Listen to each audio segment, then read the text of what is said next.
Hello ඔයාලට කොහොමද? ඔයාලා හොඳින් ඉන්නවා කියලා මම හිතනවා. ඉතින් අද අපිට දවසම රිහර්සල් තිබිලා දැන් තමයි හොටෙල් එකට ඇවිල්ලා ඩිනර් අරගෙන මේ කාමරයට ආවේ වැදගත් පණිවිඩයක් ඔයාලට කියන්න. ඊට කලින් මම ස්තුතිවන්ත වෙනවා මට ලබා දෙන සහයෝගයට සහ ආදරයට ඒ දිරිගැන්වීම් වලට. මොකද දැන් තමයි තරඟාවලියේ තීරණාත්මකම කොටස ආරම්භලා තියෙන්නේ.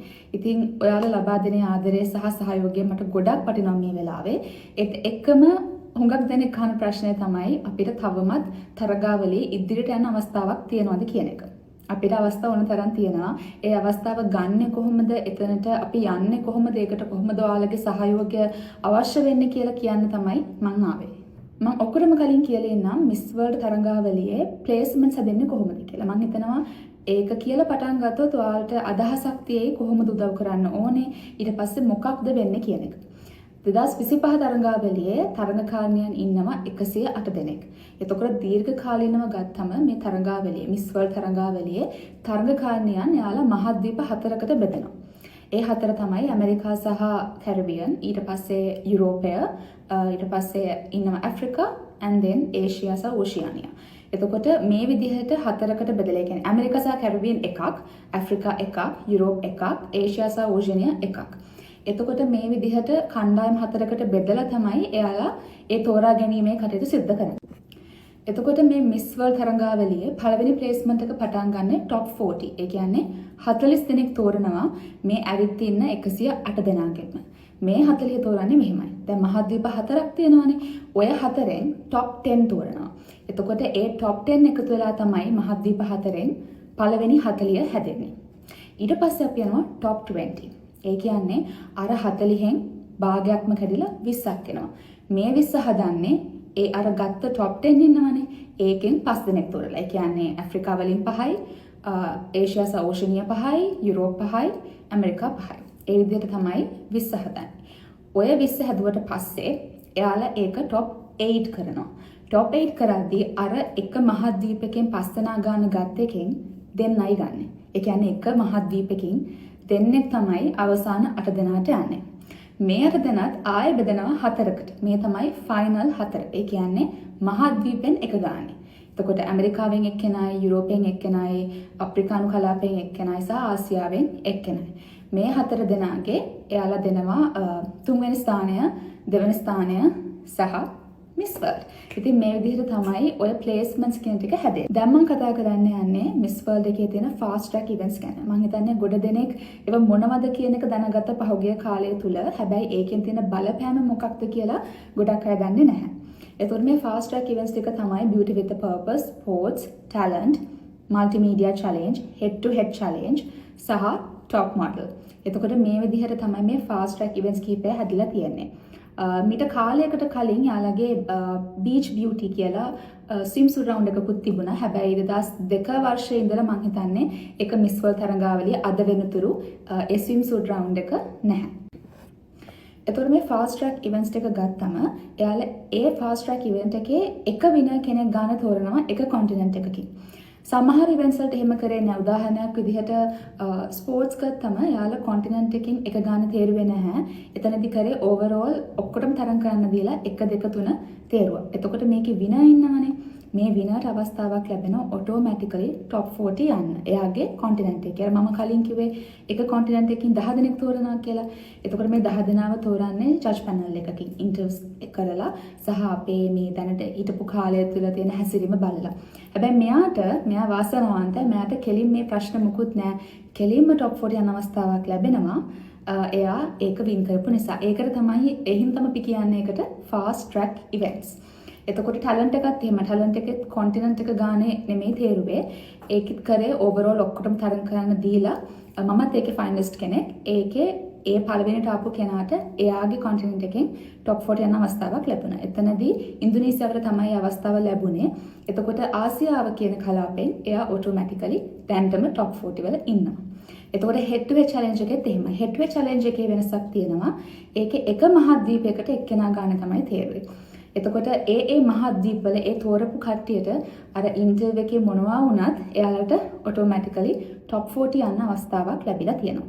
දැන් මේ විදිහට ගියාම ඒ top 40 වලට ඒ අදාළ පිරිස අයින් කරාට පස්සේ තව ඉඩ තියෙනවානේ. උදාහරණයක් විදිහට මගේ ආසියාව මගේ මහද්වීප ආසියාවනේ.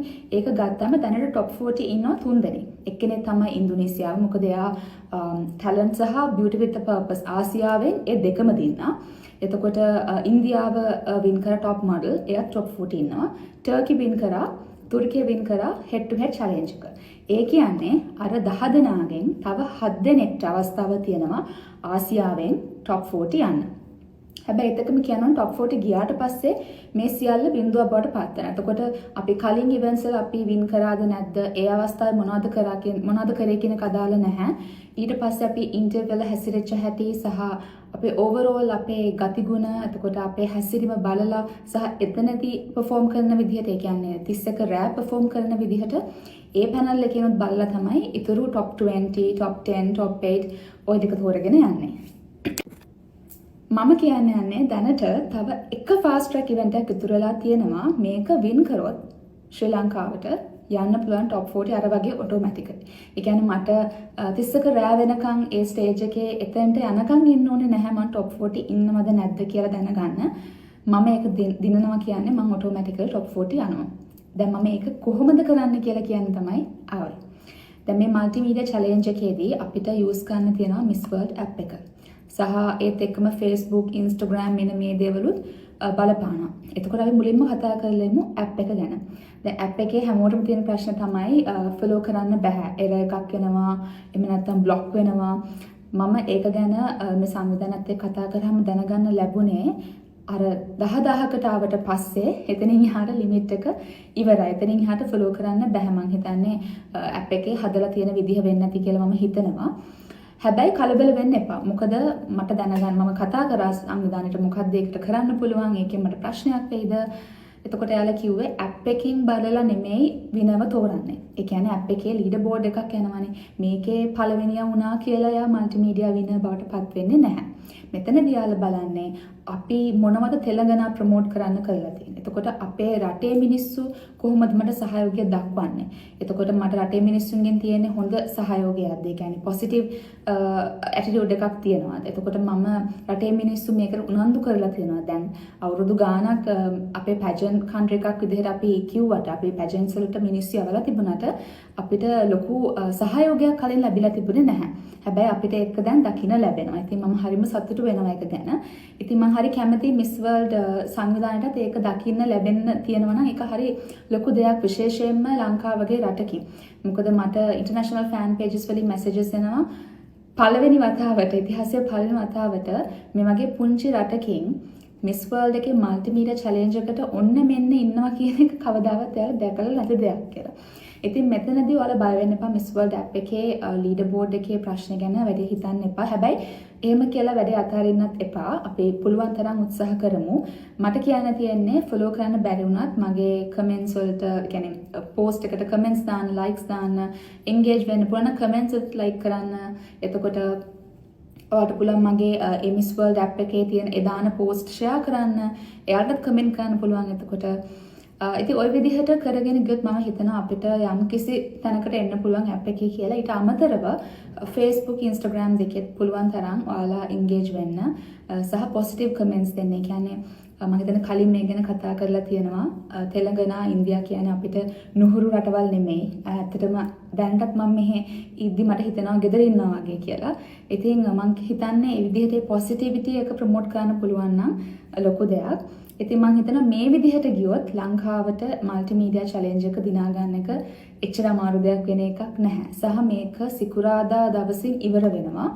එතකොට ෆිනාල් එකට කලින් දවසේ අපිට ජයග්‍රාහකයා කවුද කියන එකත් දැනගන්න ලැබෙනවා. ඉතින් මම හිතනවා ජයග්‍රාහකයා ශ්‍රී ලංකාව වෙයි කියලා. මම කලින් කිව්වා වගේ මේක අනුදි ගුණසේකර දිනවන්නවත් අනුදි ගුණසේකර multimedia challenge එකේ විනර් කරන්නවත් නෙමෙයි මට ඕනේ ලංකාව විනර් කරන්න. ඉතින් මම ඔයාලගේ සහයෝගය ඉදිරියට බලාපොරොත්තු වෙනවා මේ විදිහටම ලැබෙයි කියලා. බොහොම ස්තුතියි.